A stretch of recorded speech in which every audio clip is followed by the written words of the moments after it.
Hello there. आज की class में हम लोग बात करने वाले हैं अबाउट प्रिंसिपल्स ऑफ बायोटेक्नोलॉजी। उससे पहले जो लास्ट क्लास में पढ़ा था उसको रिवाइज कर लेते हैं फटाफट से। इन द लास्ट क्लास हमने बात की थी कि बायोटेक्नोलॉजी जो है उसमें ऑर्गेनिजम्स और एंजाइम्स की मदद से हम लोग प्रोडक्ट या प्रोसेसेस बनाते हैं which are useful for the human. साथ ही में हमने देखा था कि बायोटेक्नोलॉजी दो तरह की होती है। एक होती है ओल्ड बायोटेक्नोलॉजी और दूसरी होती है मॉडर्न बायोटेक्नोलॉजी। ओल्ड में हमने कर्ड, ब्रेड और वाइन मेकिंग के बारे में बात की थी क्योंकि ये एक cell mediated process, microbe mediated process है, इसीलिए हम इसको भी बायोटेक्नोलॉजी का ही एस्पेक्ट गिनते हैं। फिर हमने ये समझा था कि मॉडर्न बायोटेक्नोलॉजी के अंदर जेनेटिकली मॉडिफाइड ऑर्गेनिजम्स के द्वारा प्रोडक्ट और सर्विसेज बनाई जाती होंगी बड़े स्केल्स पे।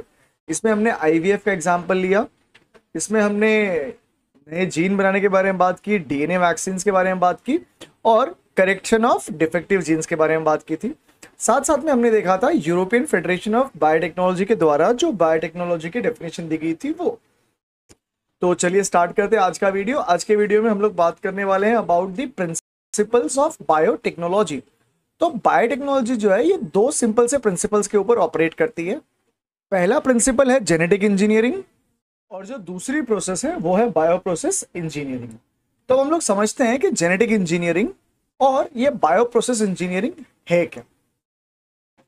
देखिए, जेनेटिक इंजीनियरिंग की जो डेफिनेशन होती है वो क्या होती है, उसमें हम लोग करते क्या है, we alter the genetic material. अब जेनेटिक मटेरियल मतलब क्या हो गया, हमारा डीएनए या फिर आरएनए। ठीक है, हम लोग क्या कर रहे हैं, डीएनए और आरएनए के अंदर बदलाव कर रहे हैं to introduce in the host organism and change its phenotype. ठीक है, इसका मतलब क्या हो गया, इसका मतलब हो गया कि अगर ये मेरा एक डीएनए का डबल स्टैंडर्ड सीक्वेंस था तो मैं क्या करूंगा, इस डीएनए के अंदर थोड़ा सा बदलाव कर दूंगा। I will cause some change in this DNA. Okay, I will cause this change in the DNA. Then what will I do is, मैं इसी डीएनए को इंट्रोड्यूस कर दूंगा किसी होस्ट ऑर्गेनिज्म के अंदर। अब होस्ट ऑर्गेनिज्म का मतलब क्या होता है, कोई ऐसा ऑर्गेनिज्म जिसके अंदर हम हमारे जो भी डिजायर्ड जीन था, जो भी हमारा जीन ऑफ इंटरेस्ट था, उसको हम लोग क्या कर रहे हैं बच्चों, इंट्रोड्यूस कर रहे हैं। ठीक है, तो जैसे ही ये इसके अंदर इंट्रोड्यूस होगा तो ये क्या करेगा, ये अपना असर दिखाना चालू करेगा। जब मैं बोल रहा हूं कि अपना असर दिखाएगा, उसका मतलब ये क्या कर रहा है, अपने आप को एक्सप्रेस कर रहा है। ठीक है, क्या कर रहा है, एक्सप्रेस कर रहा है। अब जब ये अपने आप को एक्सप्रेस करेगा तो हमारा जो भी होस्ट ऑर्गेनिज्म था उसके पास एक नया फीचर आ गया है। और ये जो नया फीचर आया है इससे मैं क्या कह रहा हूं, इसे मैं कह रहा हूं change in phenotype. Change in phenotype.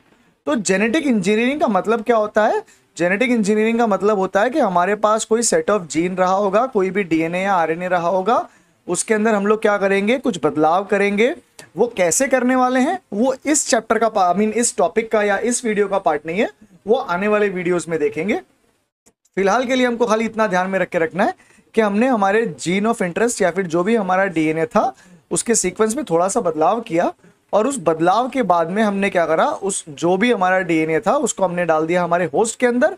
अब होस्ट क्या करेगा, उस डीएनए की जो भी प्रोडक्ट रही होगी उसको वो बनाने लग जाएगा और उस तरह से उस हमारा जो भी होस्ट है उसके अंदर क्या आ जाएगा, उसके फिनोटाइप में आ जाएगा बदलाव। ठीक है, अब आगे बढ़ते हैं और बात करते हैं बायो प्रोसेस इंजीनियरिंग के बारे में। अच्छा, अब अगर हम बायो प्रोसेस इंजीनियरिंग के बारे में बात करते हैं तो what is bio process engineering? It is the maintenance of sterile condition. Okay, it is the maintenance of sterile condition to enable the growth of only desired organism in large quantity for manufacturing of desired product. इसका मतलब क्या होता है, हमें maintain करनी है sterile condition जिसके वजह से हमारे जो डिजायर्ड ऑर्गेनिज्म है ना, हमें क्या करना है, हमें स्टेराइल कंडीशन मेंटेन करनी है जिसकी वजह से हमारे जो डिजायर्ड ऑर्गेनिजम्स हैं केवल ग्रो, केवल वही ग्रो करे। ठीक है, तो स्टेराइल कंडीशन का मतलब क्या होता है, स्टेराइल कंडीशन का मतलब होता है growth of only desired organism. Okay, only desired organisms. ठीक है, और ऐसी कंडीशन में जो नॉन डिजायरेबल ऑर्गेनिज्म होते हैं या फिर अनवांटेड ऑर्गेनिजम्स होते हैं वो ग्रो कर पाते नहीं है, अनवांटेड ऑर्गेनिजम्स ग्रो हो पाते नहीं है। और अगर मैं देखता हूं कि मेरे डिजायर्ड ऑर्गेनिजम्स के साथ में जो अनवांटेड ऑर्गेनिजम्स हैं अगर वो भी ग्रो हो रहे हैं तो ऐसी कंडीशन को कहा जाता है कंटामिनेशन। क्या कहते हैं, कंटामिनेशन।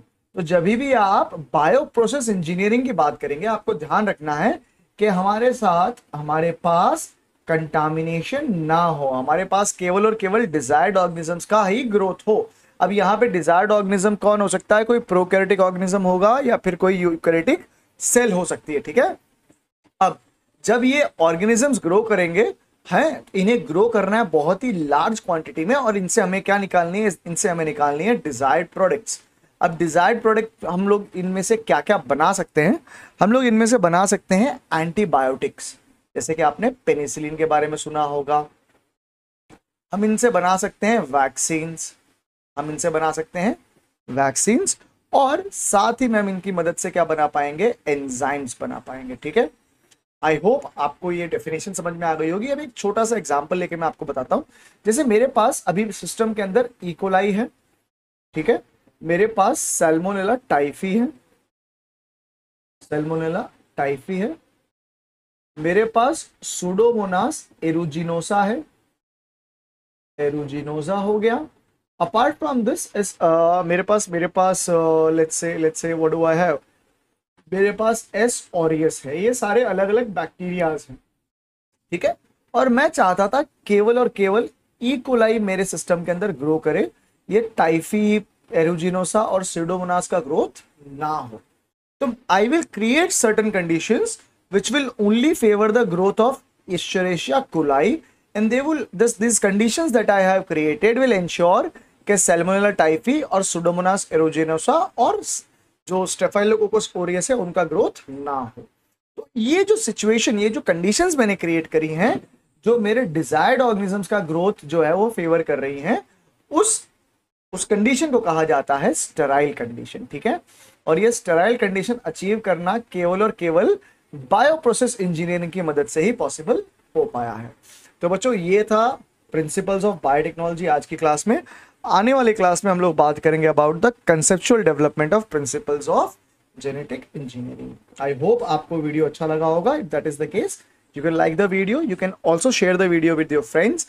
एंड अगर आपको लगता है कि गौरव ट्यूटोरियल्स आपके लिए यूजफुल है आने वाले दिनों में, तो आप हमारे चैनल को सब्सक्राइब भी कर सकते हैं। मिलते हैं अगले वीडियो में, तब तक के लिए बहुत बहुत ख्याल रखें अपना।